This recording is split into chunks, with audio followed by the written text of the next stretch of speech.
Hollywood's most private feud has burst into the spotlight, not with a whisper but with the thunder of courtroom drama. At the center of this unraveling storm is none other than Blake Lively, facing allegations, sidestepping subpoenas, and now being accused of orchestrating a behind-the-scenes smear campaign. But here's the twist: her once polished legal strategy may now be backfiring, and the fallout could alter everything we thought we knew. It didn't start with a lawsuit, a tweet, or even a vague PR statement. No, it started with a look. A fleeting, icy glance exchanged, or rather, not exchanged, on a blood-red carpet where smiles are currency and silence is its own weapon. It all went down at the South by Southwest Film Festival, a place where stars are expected to shine. Where chemistry on stage and off sells not just tickets, but legacies, but something that night was off. The atmosphere buzzed with electric energy. Cameras clicked like distant thunder, and fans screamed the names of their favorite stars into the spring night air. But when Blake Lively and Kendrick arrived, separately, awkwardly, almost like strangers passing in an airport lounge, Hollywood insiders took notice.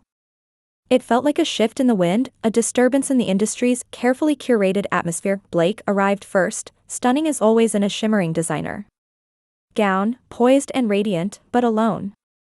Minutes later, Kendrick stepped onto the carpet. Her smile was tight, her expression unreadable.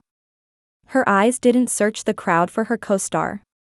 There was no anticipation, no warmth, only distance. Paparazzi begged for joint photos, pleading to capture the magic of a simple favor reunited once again. But that magic never came. No photos were taken. No arms linked. No playful gestures. Not even a polite wave. It was as if whatever connection they once had been surgically removed. The bond between them didn't just seem frayed, it felt deliberately severed. Then came the interview, short, uncomfortable, and brutally revealing. On a national press tour, Kendrick was asked what it was like to work with Blake again. Her response: a smile that could be described as more professional than genuine, and then 3 words, delivered like a dagger wrapped in velvet: it was fine. In a world where celebrities are trained to give polished, non-committal answers, those 3 words screamed volumes. They weren't careless. They were deliberate. Cold.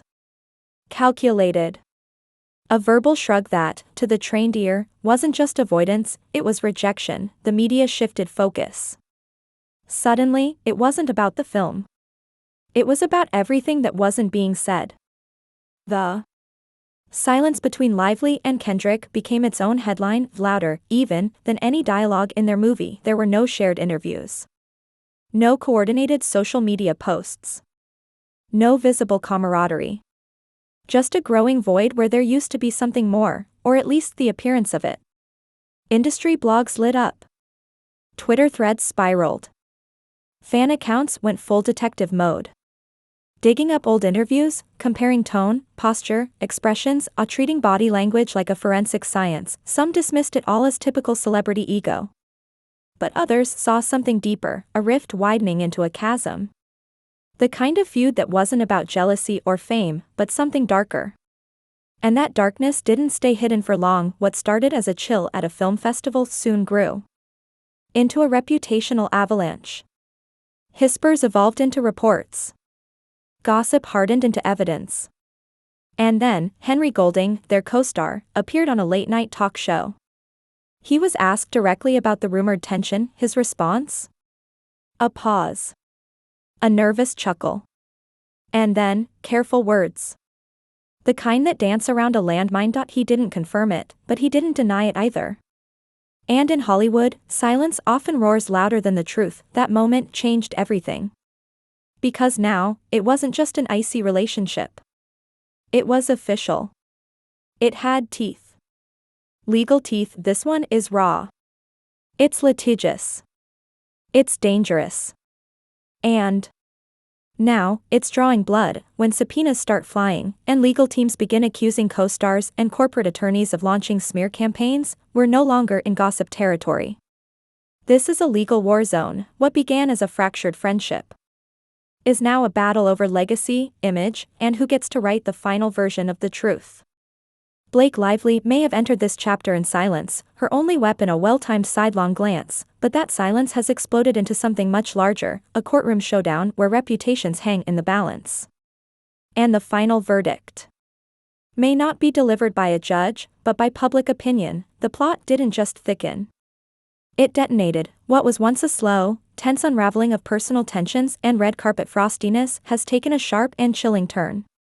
A direct legal strike, not at a celebrity rival or a corporation, but at the very institution sworn to uphold confidentiality in elite battles. Justin Baldoni's law firm, in a move that's as aggressive as it is unconventional. Blake Lively's legal team didn't serve a subpoena to Baldoni or even someone from the film's production board.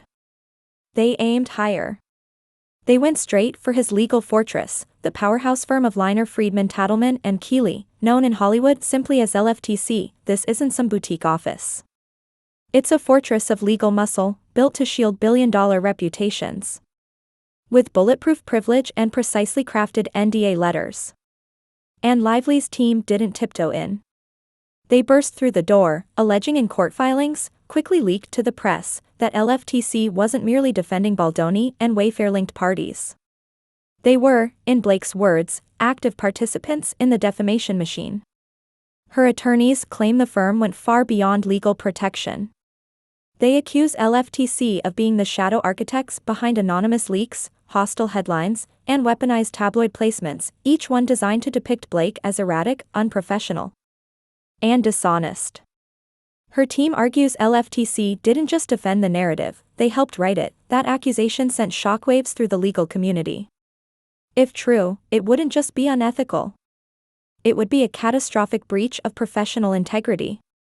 A law firm using its power not just to defend a case, but to manipulate public opinion. But before that grenade could settle, Baldoni's camp retaliated with lethal precision. Within days, LFTC filed a motion to quash the subpoena.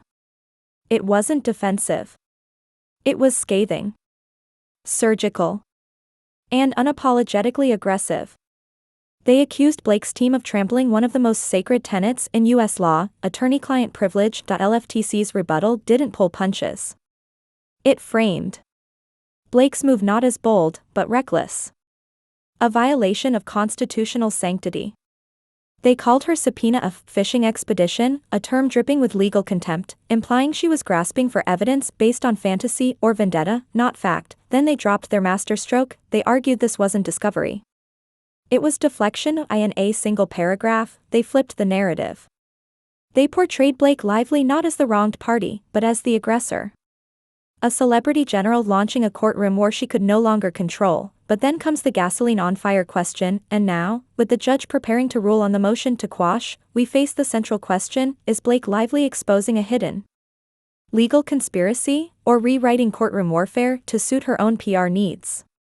Because if this is about truth, it demands exposure of some of the most powerful forces in entertainment law, but if it's about control, then we're witnessing one of the most audacious legal overreaches in Hollywood history right now. This case is no longer about evidence. What if Blake's right? If her legal team has actual evidence, real documents, that LFTC stepped outside the boundaries of legal defense and became a full-blown narrative engineer? If true, this isn't just a defamation suit. It's a coordinated assault on public perception, wrapped in the disguise of legal procedure. It's narrative warfare disguised as litigation. Because if LFTC did orchestrate media leaks, nudged headlines, and planted stories that framed Blake in a specific, damaging light, we're not just talking about civil disagreement. We're talking about information weaponization, the dangerous game where law becomes both sword and shield. It's about endurance. It's a reputational death match. Every document is a weapon. Every redacted sentence, a shield. Every off-record quote, ammunition. The courtroom isn't just a forum, it's a soundstage. The bench, a spotlight, and looming behind it all is a haunting reality. In Hollywood, justice isn't always about who's right, but it's about who survives the fire. Yes, so now we wait. Ye lo bye.